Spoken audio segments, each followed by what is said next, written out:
Let's see. Richard, you're a very helpful guy.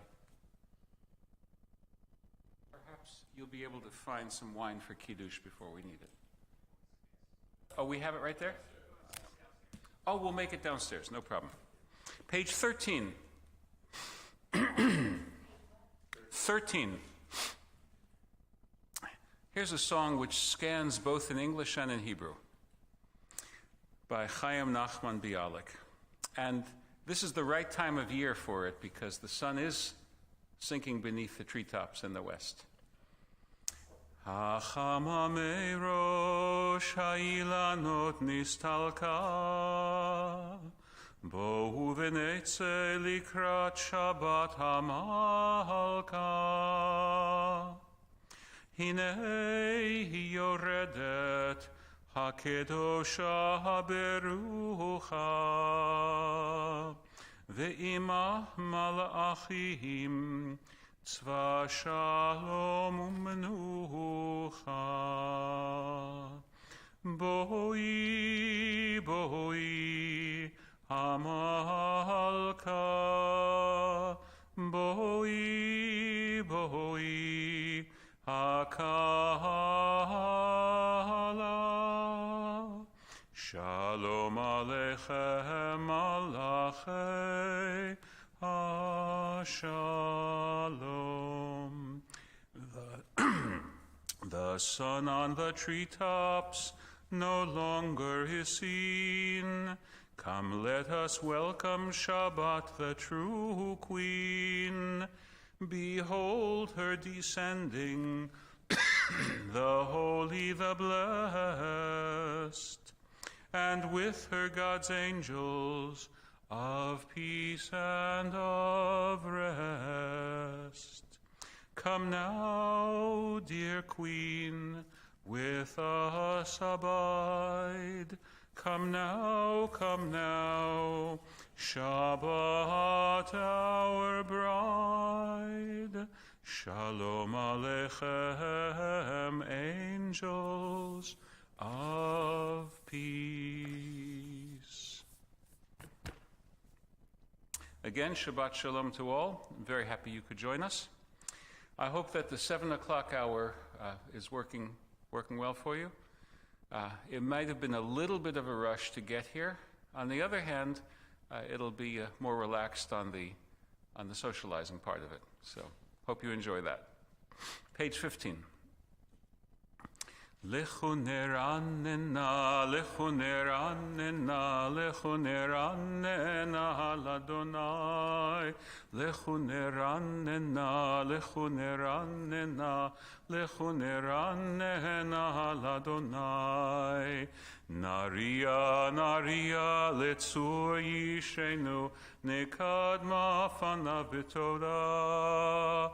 Naria, naria, letzur yishenu, bizmirot naria lo.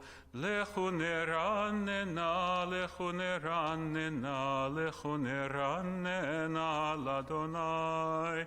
Lechu neranena, lechu neranena, lechu neranena l'Adonai.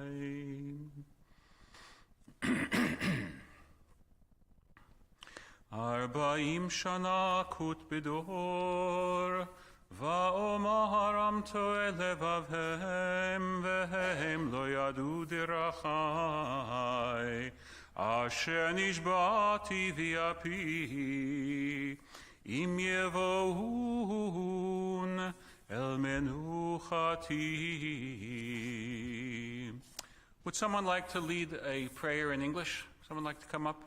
Jim, could you come up and lead us in the psalm on page 16? We can read it responsively.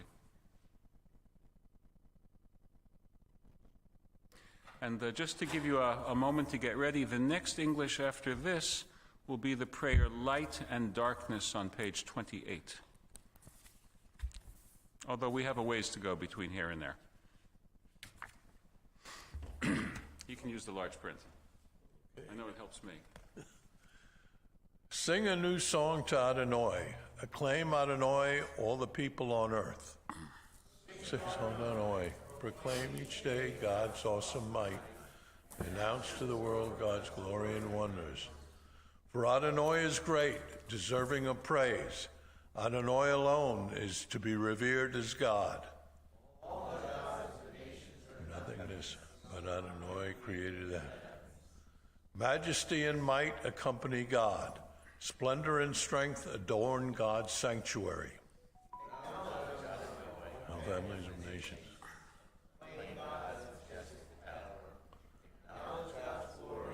And bring him tribute.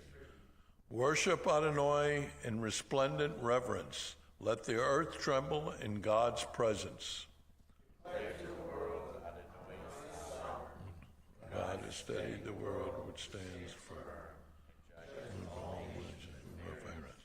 Let the heavens rejoice. Let the earth be glad. Let the sea and all it contains exult.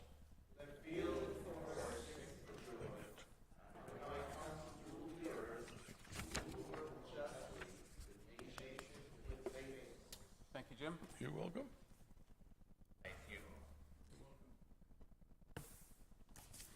Lifnei Adonai kiva lishpot haaretz, yishpot tevel b'tzedek v'yamim ve'emunato.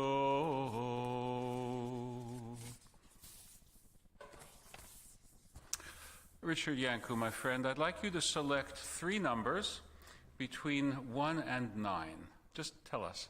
3 numbers between 3 integers. 3 whole numbers. and you want it between Inclusively. 1 and 9 inclusive. I want them in ascending order, but I don't care which numbers they are. 1, 4, and 9. 1, 4, and 9. Please turn to page 21. We'll sing the first and the 4th stanza on this page. And the 9th stanza is the bottom stanza on page 22. 21 for starters, 22 to finish. When we get to 22, it's the custom to rise and face the entrance to the synagogue. Lecha dodi likrat kala penei Shabbat nekabela. Lecha dodi likrat kala penei Shabbat nekabela. Shamor v'zachor b'dibur echad hishmi'anu el hamyuchad Adonai echad u'shmo echad l'shem ultiferet ve'litila lecha dodi likrat kahala penei Shabbat nekabela. Hitna'ari me'afaku milivshi bigdei tifartecha mi'al yad ben yishai beit alachmi korva el nafshi geyala lecha dodi likrat kahala penei Shabbat nekabela boi v'shalom materet ba'ala gam besimcha uvetzahula toch emunei am segula boi chala lecha dodi likrat kahala penei Shabbat nekabela. Please be seated. We continue on page 23. The song for the Sabbath day. Mizmor shir leyom HaShabbat tov lehodot la'Adonai ulzamer l'shimcha elyon ulzamer l'shimcha elyon lehagid baboker chastecha ve'emunatcha v'alelot Alei asor va'alei nahavel Alei higayon bechinor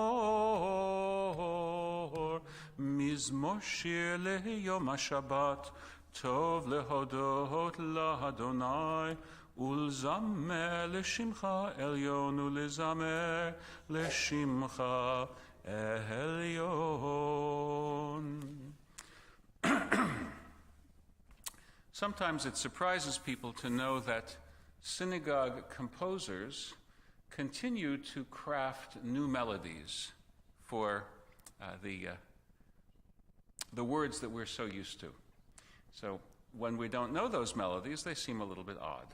So I'm going to offer a very traditional melody for the last 4 lines on this page, composed by the cantor Louis Lewandowski. And you may not know the name Lewandowski, but you probably know the melody. Tzadikata ma'yifrach ki erez balevanon yiskeh shetulim beveit Adonai bechatzrot Eloheinu yafrichu od yenuvun beseva deshenim verananim yiyu lehagid ki yashar Adonai tzuri velo avlatabo.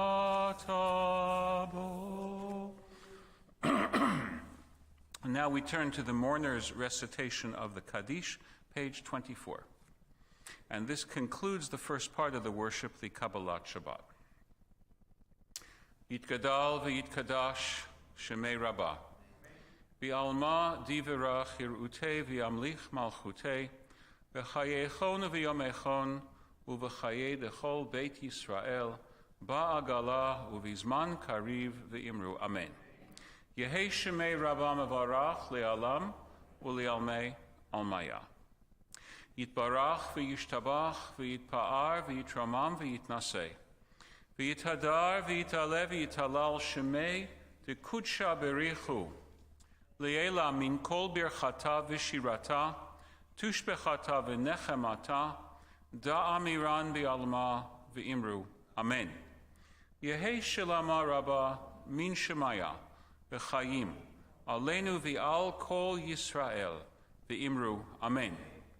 Oseh shalom b'mromav, hu ya'aseh shalom, aleinu v'al kol Yisrael v'imru. Amen. Please be seated. This is the dividing line in the Friday night worship between the Kabbalat Shabbat and the Ma'ariv parts of the service.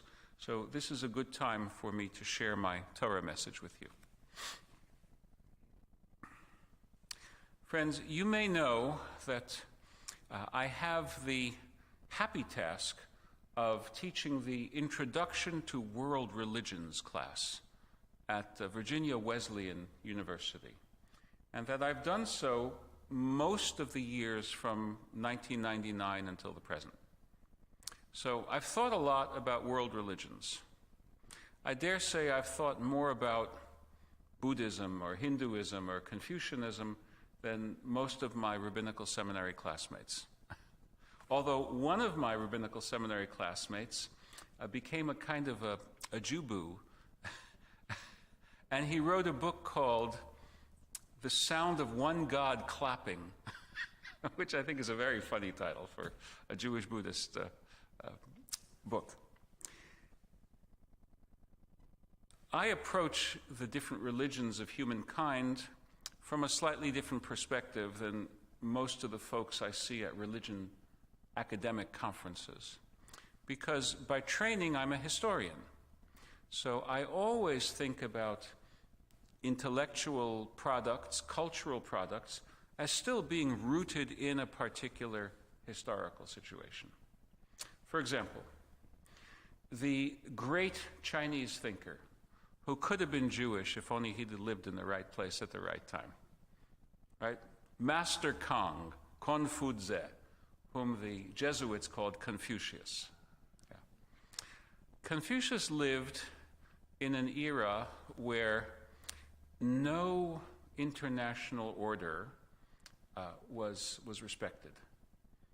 It's like the late 1930s, where the League of Nations is proven to be impotent, the Japanese Empire is on the march, Hitler is on the march. It's only going to end in cataclysm. In China, that was called the era of the warring states. And his basic philosophy, which later on became a religion, was, how do you cure such a sick world?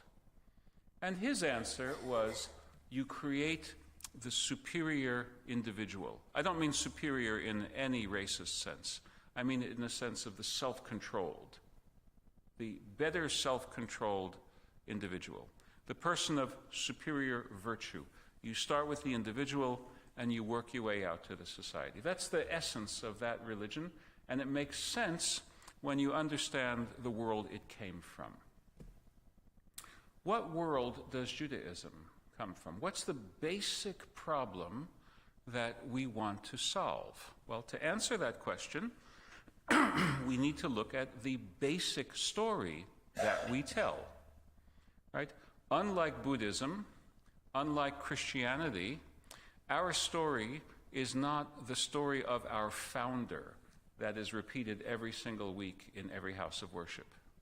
That's not the way we do it. Our story is not the story of a founder, it's the story of a people. The people are our ancestors, and those whom we have adopted as our ancestors when we've come in to take refuge under the shelter of God's presence. As Ruth says to Naomi, your people is my people, your God is my God. So, for the Jewish people, both to the manor born and those who have embraced our way, the basic problem is we were slaves. And the basic solution is we went free. But it didn't stop there. We went free, and we didn't go to Boca Raton. We went to Mount Sinai. And what did we get at Mount Sinai? We got the blueprint for a very, very different society than anyone that the world had known. The world knew a series of societies with owners and enslaved, with tremendous hierarchical differences of power between the haves and the have-nots. And the nations of the world thought that's how the gods wanted it to be. In other words, they took their inequality and they had it writ large upon heaven. Our basic insight is it's not good for a world where some people have all the power and some people, or most people, are simply enslaved. So our basic story tells the story of subverting that inequality. That's why Judaism is about two things. And it doesn't matter if someone is pious to the point of orthodoxy or very much not so. These two things still stand. One is a quest for there to be more justice in human affairs rather than less. And second is the urge to build, on the basis of both justice and kindness, to build the right kind of society. That's what Judaism is about. If you're standing on one foot and someone were to come to you and say, explain Judaism on one foot, and don't tell me about don't hurt your neighbor. I heard that answer already. This would be the second answer you would give them. That story, that core ethic comes to the fore so beautifully in the story that we start reading this Shabbat and we finish reading next Shabbat. It's one of my favorite Bible stories, as if a rabbi can have a favorite Bible story. I'm not supposed to admit to having a favorite one, but this one would be on the short list. It's called The Story of the 5 Daughters of Tzilofchad. The first half is protest, righting an injustice. The second half is compromise and accommodation, because sometimes the solutions to your first problem create a new problem, and we have to solve that as well. So here's the story in brief. The Israelites are getting set to finish their 40 years in the wilderness. They're getting set to enter the land of Israel. Well, where are the Reubenites going to live? Where are the Simonites going to live? Where are the Levites going to live? Where are the Judahites going to live? Where are the Danites going to live? And so on and so forth. Well, that's one part of the problem. A second part of the problem is how much land is each one going to get? And the biblical answer is based on equity. Moses and the high priest Eleazar are told to take a census. This is chapter 26 of Numbers, and to get the numbers in the tribes. Larger tribes get a larger share. Smaller tribes get a smaller share.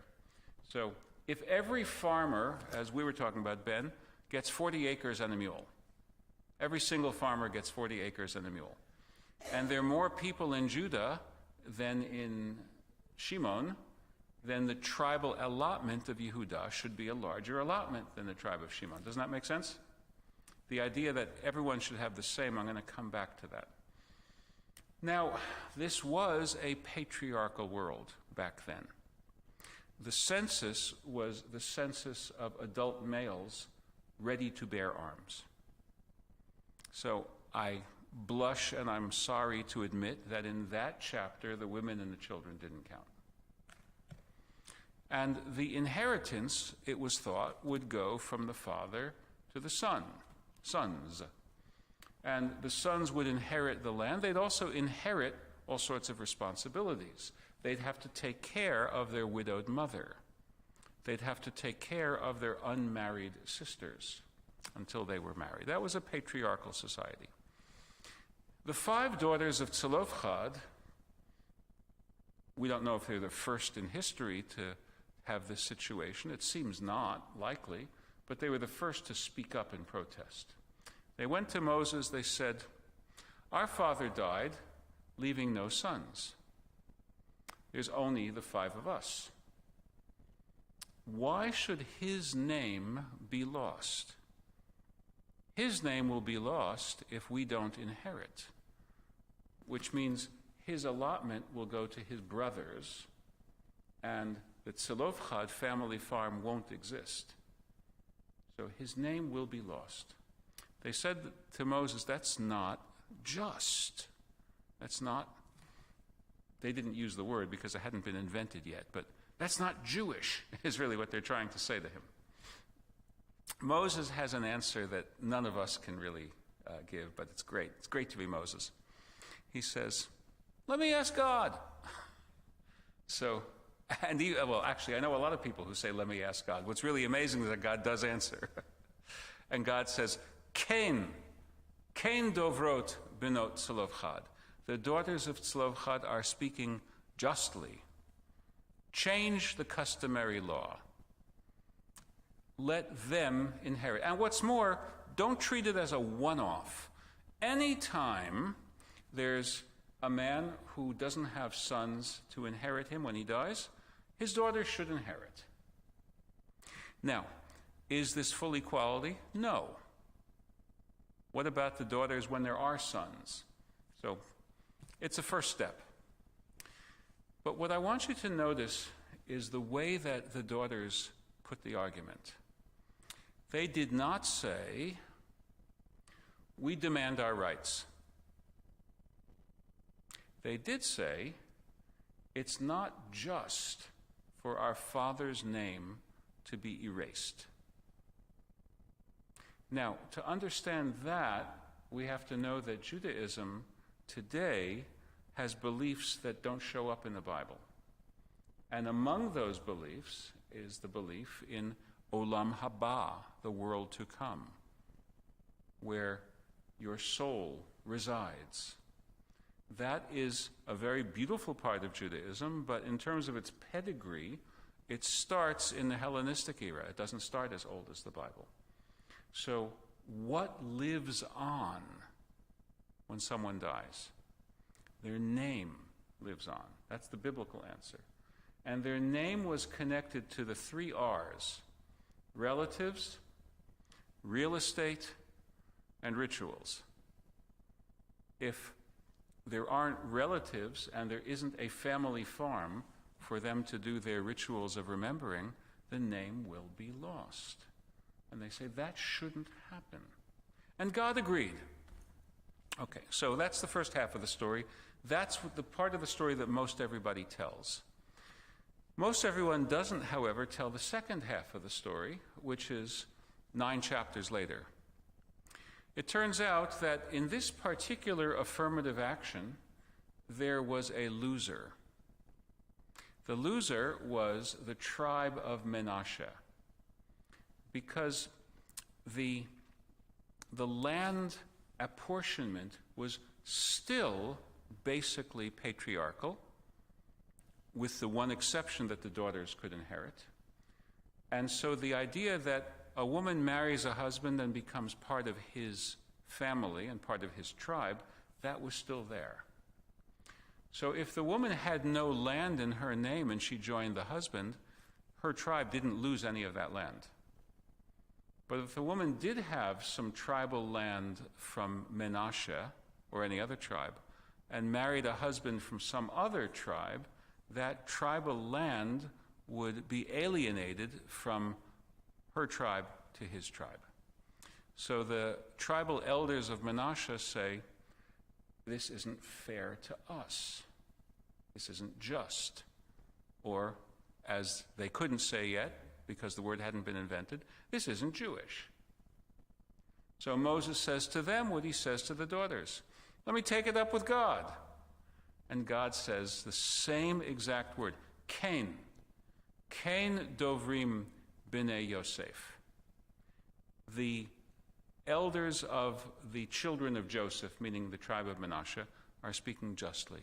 So we have to tinker with it a little bit more. So tell the daughters of Tzelofchad that they can marry any Israelite man they want as long as he's from the tribe of Menashe. That's like Henry Ford, right? You can buy any color Model T you want as long as it's black. But remember this. These are the only women in the Bible who have agency to choose their own husbands. We don't think about it that way. But a woman didn't have agency in the Bible. Her father chose. If her father was dead, her brother chose. These women have their own agency. Now, the most interesting part of the story for me is the last part. Because what they chose to do, and no one forces them, they're choosing this. They chose to marry 5 first cousins of theirs. Now, you might not be comfortable with the idea of people marrying their first cousins, but it is allowed in the Bible, even though we sometimes think it's a little squirrely today. Why did they choose their first cousins? Why not any other guy from Menashe? Apparently they weren't worried about how well he danced, or even how good a farmer he was. The only thing we know about these guys, we don't know their names, which is a delightful turnaround. Usually it's the woman whose name you don't know. Here we know their 5 names, Mahla, Noah, Tirzah, Milcah, Hoglah. We know them. We don't know their husbands' names. Because as far as the Bible was concerned, what was the one important thing about their husbands? B'nai Dodehen, that they were their cousins. Why is that important? Let me sketch it out for you. If they could marry just anybody in Menashe, then their children would have double portions. The portion inherited from their mothers, Tzelofchad's portion, and the portion inherited from their fathers. And instead of 40 acres and a mule, now they'd have 80 acres.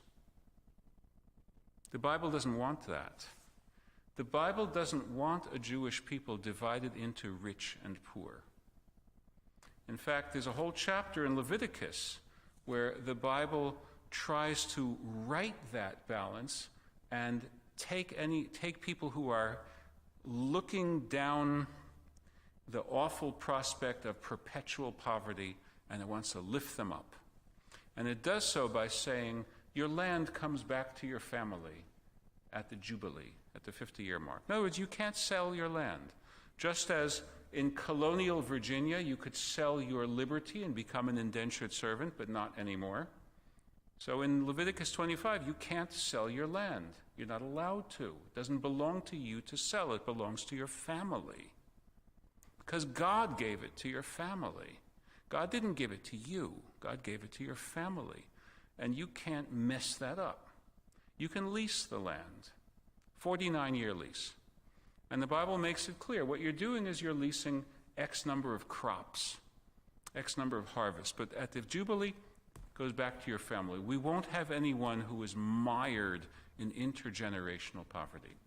So the daughters of Tzelofhad married precisely those people by whom the holdings would remain the same, because their first cousins, like they, were the direct inheritors of Tzelofhad's father, whose name was Hefer, and not somebody else's father. So notice that what the daughters do is they restrict themselves even more than God told them, even more than Moses told them. That's being a gracious winner. And that's what gets us to the main point that I told you, which is that Judaism wants to have a society based on a balance of justice and kindness. That's the main thing we're trying to solve. The daughters of Tzelofhad were courageous, I would say fearless, in protesting what was being done to them that was wrong. But once their situation was recognized, they became not only courtly and considerate, but they became self-abnegating. How many winners in America today respond to winning by becoming self-abnegating? How many people who win the lottery decide not to lord it over the lottery's losers in America? So the daughters of Tzelofhad, whose names are justly remembered, are a model for inspiration. When life is not giving you what you deserve, fight hard for it. And when you win, win graciously. Shabbat Shalom.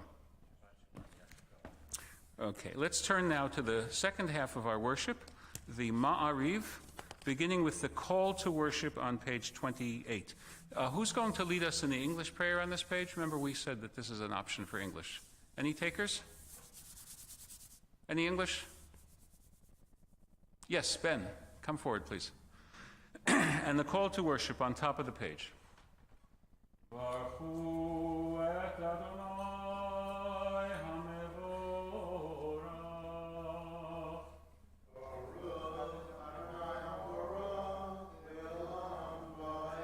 Baruch Adonai HaMevorach le'olam va'ed.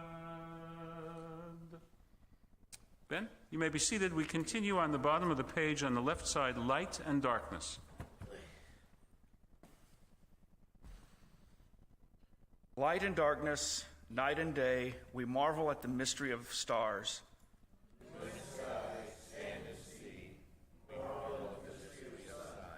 Twilight, high noon, dusk and dawn, though we are mortal, we are creation's crown.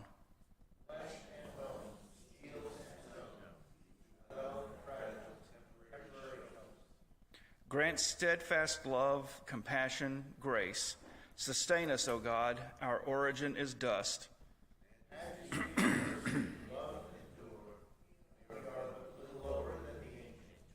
Resplendent skies, sunset, sunrise, the grandeur of creation lifts our lives. Darkness, morning dawn, your lives, your new dawn. Thank you. Baruch atah Adonai ha'ma'ariv ha'aravim. 29. Ahavat olam beit Yisrael, amecha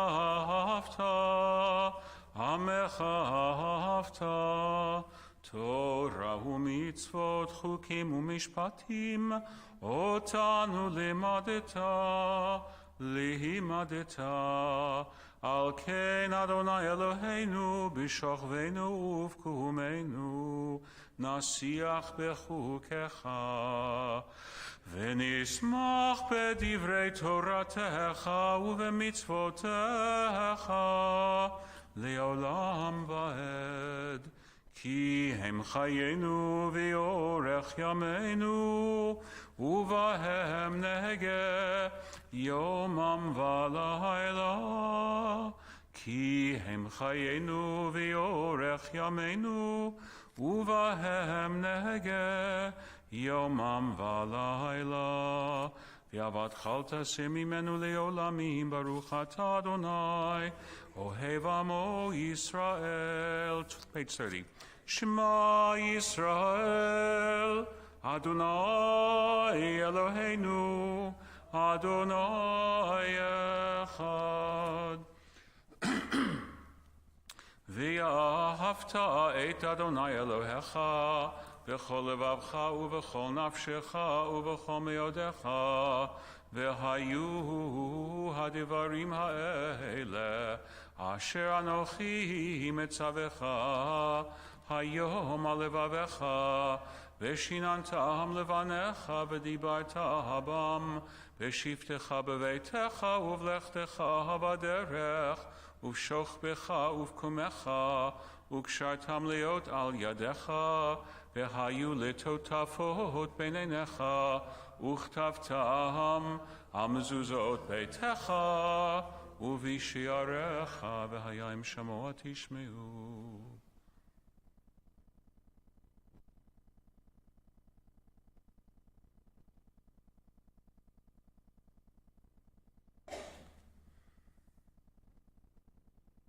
Kimei hashamayim ala aretz vayomer Adonai Moshe lemor taber b'nei Yisrael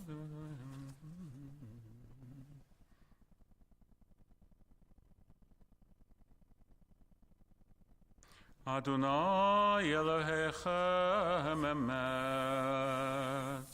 Please join me in the middle of page 32. Mi chamocha b'helim Adonai Mi kamocha nehedar b'kodesh nohora tehilot o sefele malchut chara uvanecha bokeya hayam lifnei Moshe ze elianu v'yamru Adonai yimloch leolam vahed v'nehemar kifad Adonai et Yaakov ugialo miyad chazak mimenu Baruch atah Adonai Goal Yisrael. Our final opportunity for an English prayer comes on page 33. Any takers for protect us with your gift of peace? Cookie, please.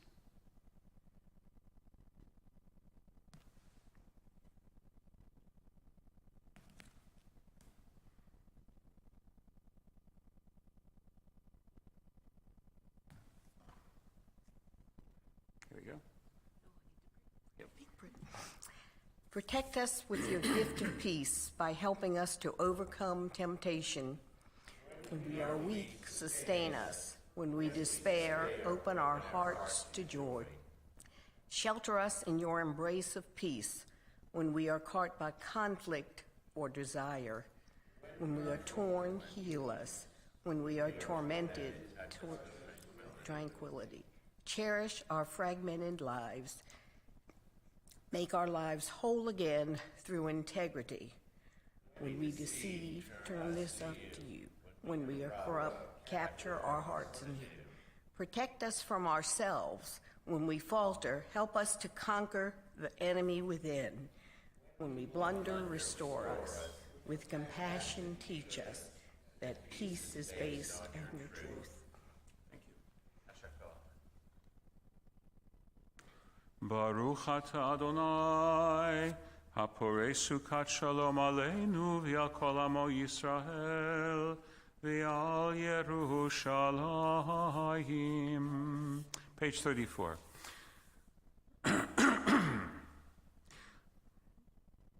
V'shameru v'nei Yisrael et ha-Shabbat לעשות את השבת לדורותם ברית עולם, ביני ובין בני ישראל, ביני ובין בני ישראל, אותי לעולם, אותי לעולם. כי ששת ימים עשה אדוני את השמיים ואת הארץ, וביום השביעי שבת וינפש. Please rise if you're able to for the Chatzi Kaddish. יתגדל ויתקדש שמי רבה, בעלמא דברה חירותי וימליך מלכותי, בחייכון וביומכון, ובחיי דכל בית ישראל, בעגלה בעגלה, ובזמן קריב ויאמרו אמן. יהי שמי רבה מברך, לעולם לעלמי עלמיה. יתברך וישתבח ויתפאר ויתרומם ויתנשא, ויתהדר ויתעלה ויתהלל, שמי דקודשה בריחו לעילה, מן כל ברכתה ושירתה, תושבחתה ונחמתה, דע מהירן בעלמא ויאמרו אמן. The Silent Devotion, pages 35b through 38.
Page 48. Please remain standing.